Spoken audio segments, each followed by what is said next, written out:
Shalom, selamat pagi, selamat bertemu kembali lewat pemberitaan firman. Sebelum kita mendengarkan firman Tuhan, mari kita berdoa.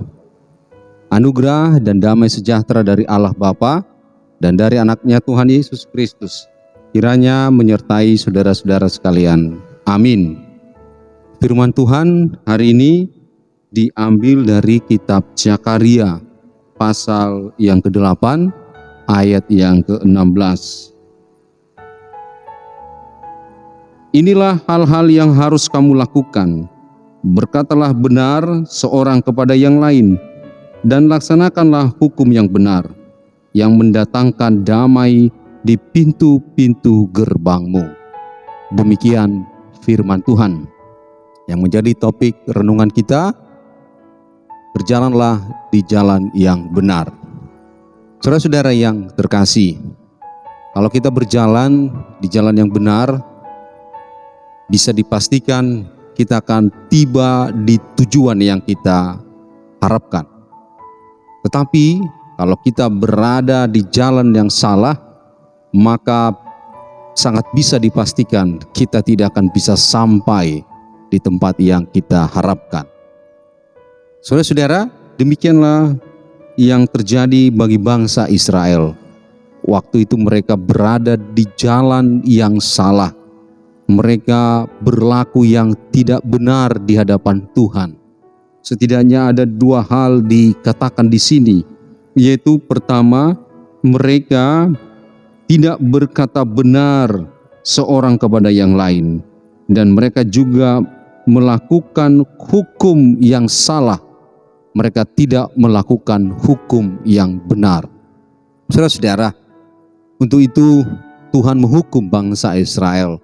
Dan kini Tuhan mau mengembalikan mereka, tetapi diingatkan yang dua hal ini jangan kamu lakukan kembali lagi. Dan memang Tuhan menghukum, dan dikatakan di ayat sebelumnya, Tuhan tidak menyesal melakukan penghukuman itu. Oleh karena itu saudara-saudara, ini juga berlaku dalam kehidupan kita sekarang. Kalau kita mau sampai kepada tujuan, mari berada di jalan yang benar. Dua hal ini, janganlah kita berkata tidak benar kepada orang lain tentang seseorang. Haruslah beritakan yang benar. Ada nasihat yang baik, dikatakan, kalau mau berkata tentang sesuatu, saringlah dengan 3B. Apakah berita itu benar? Kemudian apakah berita itu baik? Apakah berita itu berguna? Kalau ketiga hal ini sudah kita lakukan, saudara-saudara, maka sampaikanlah kepada orang lain. Tapi kalau tidak benar-benar lewat dari saring yang ketiga itu, mari hentikan. Karena itu bisa dipastikan itu akan berdampak buruk dan sudah bisa dipastikan melanggar firman Tuhan. Saya ulang sekali lagi, apakah berita itu benar, apakah berita itu baik, apakah berita itu berguna. Saudara-saudara, sangat menyakitkan memang kalau ada seseorang yang dikatakan A, B, C, D, padahal itu tidak benar. Banyak sekali saudara-saudara kisah tentang Nabot yang tidak mau menjual kebun anggurnya kepada Ahab. Bayangkan saudara-saudara, dia menjalankan apa yang sudah diwariskan oleh keturunan oleh leluhurnya, tetapi istrinya Ahab ini merancangkan yang jahat, berkata yang tidak benar, padahal dia sudah berusaha untuk mempertahankan apa yang menjadi kebenaran bagi keturunan garis nenek moyangnya. Tetapi saudara-saudara, akhirnya dia mendapatkan hal yang tidak baik. Dia mati dan kebun anggurnya direbut. Banyak juga kejadian yang seperti itu dalam kehidupan kita sehari-hari. Mari hindarkan seperti itu, karena Tuhan benar-benar tidak menyukai yang seperti itu. Kemudian yang kedua dikatakan dalam teks ini adalah agar kita berjalan di jalan hukum yang benar.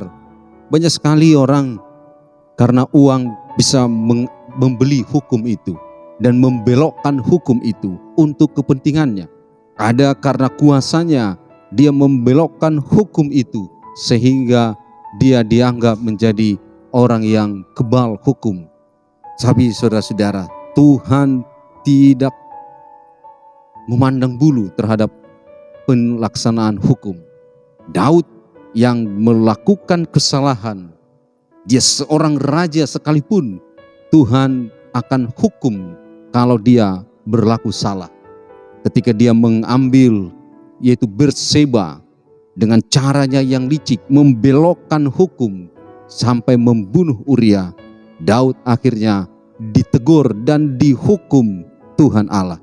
Bangsa Israel juga berlaku dan bertindak melakukan dua kesalahan ini. Akhirnya Tuhan pun menghukum. Hari ini kita diingatkan melalui firman ini agar tidak melakukan kedua hal ini.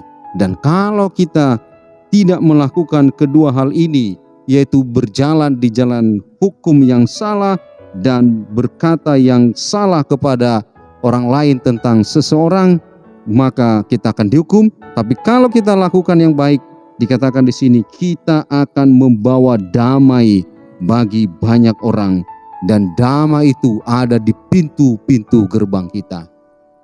Semoga firman Tuhan ini menguatkan kita. Amin. Kita berdoa. Bapa kami yang di sorga, kami bersyukur buat firman-Mu, ya Allah Bapa. Firman-Mu menyapa kami agar kami berjalan di jalan-Mu, supaya kami bisa sampai kepada tujuan. Berjalan dengan cara berkata benar tentang seseorang, tentang sesama kami, dan juga berjalan di hukum yang benar. Tuhan, tentu dalam melakukan ini kadang kami tidak mendapatkan apa-apa. Ketika kami melakukan yang di luar itu, bisa jadi kami menikmati hidup ini, tapi Engkau memperhatikan semuanya, dan Engkau akan berlaku adil kepada setiap orang yang dianiaya dan orang penganiaya. Bapa di sorga, sebelum kami melakukan aktivitas, biarlah firman-Mu ini menguatkan kami, dan Engkau memberkati kami, sehingga seluruh aktivitas kami sepanjang hari ini menjadi kemuliaan dan persembahan kami kepadamu. Berkati Tuhan jemaat kami, mereka yang terbaring sakit di rumah sakit maupun di rumah, biarlah Engkau yang memulihkan Tuhan. Kami juga mendoakan jemaat-Mu, mereka yang bekerja, mereka yang mengharapkan sesuatu, baik anak, pekerjaan, jodoh, dan lain sebagainya. Biarlah Tuhan yang mengabulkan doa-doa mereka. Terima kasih Tuhan, ampunkan kami dari dosa kesalahan kami. Dengarlah doa kami ini, dalam nama Yesus Kristus kami berdoa. Amin. Bapak, Ibu, saudara-saudara yang terkasih, selamat pagi, selamat beraktivitas. Tuhan Yesus memberkati. Shalom.